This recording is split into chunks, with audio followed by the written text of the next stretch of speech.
Hello everyone. For today's episode, I've brought along an electrochromic glazing with 3 independently controllable zones. Today, I want to answer 3 questions. What are the adjustable material or geometric properties? What are the optical quantities? And how to create and visualize the training data. First, we need a simple test room, a showbox, with just one opening facing south. In the next step, we'll add 2 desks. And of course, we can't forget the floor.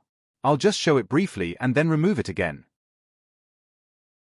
Let's move on to the first question. What are the adjustable material or geometric properties? Since we have an electrochromic glazing with 3 independent zones, these are the tint states of the 3 zones. Let me show you those now. The first zone is on the east, the second is in the middle, and the third is on the west.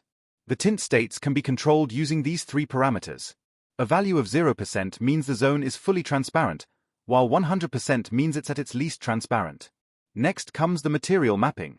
This means that every surface in the scene is assigned spectral material properties. In this episode, we'll just assign a uniform plastic modifier to all the opaque surfaces. Very boring. The 3 glazing zones are assigned individual glass modifiers. Next, let's address the second question. What are the optical quantities? To do this, we'll place 2 sensors at eye level, one facing east, the other west. These will be used later to determine the daylight glare probability. Let's move on to the next step, creating the honeybee model. This is where all the defined materials and surfaces come together.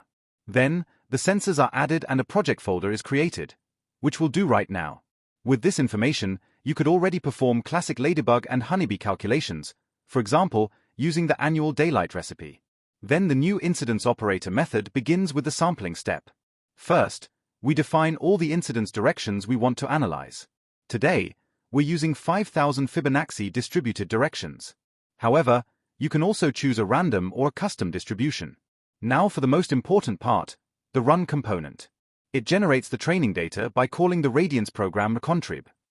The inputs for this are the honeybee folder we defined earlier and the incidence directions. Then, the recontrib parameters ambient bounces, ambient division and limit weight are set. Here, we can choose whether we want to simulate only the direct ray contribution by setting the ambient bounces parameter to 0 or all contributions. We also define whether to simulate for visual or broadband quantities. The simulation has finished. Now we want to analyze the results. To do this, we've created the Evaluate Results component. Here, we input the results and the sensor selection. The contribution type also needs to be set. There are 4 types to choose from. Today, we're only looking at the total contribution. We'll cover the others in a future episode. We can also choose between 2 types of visualization. And now, let's start the visualization. We'll zoom out a bit to see all the data points. In this view, all the points lie on the same radius. The simulation value from the incidence operator is represented only by the color.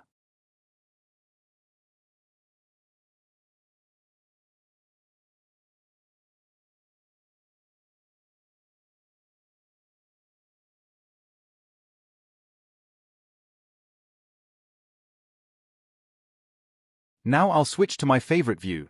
Here, the radius of the data point is scaled according to the value from the incidence operator.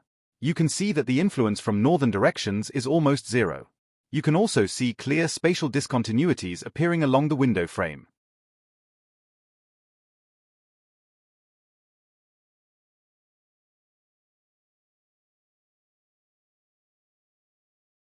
I suggest we take a look at the second sensor.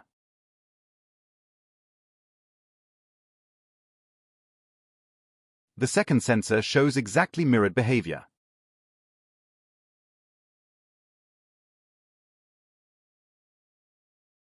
Finally, let's see what happens when we darken the middle zone.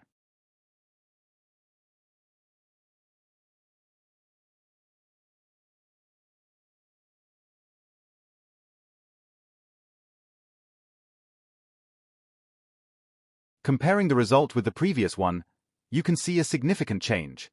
Additional spatial discontinuities appear at the edges of the middle zone.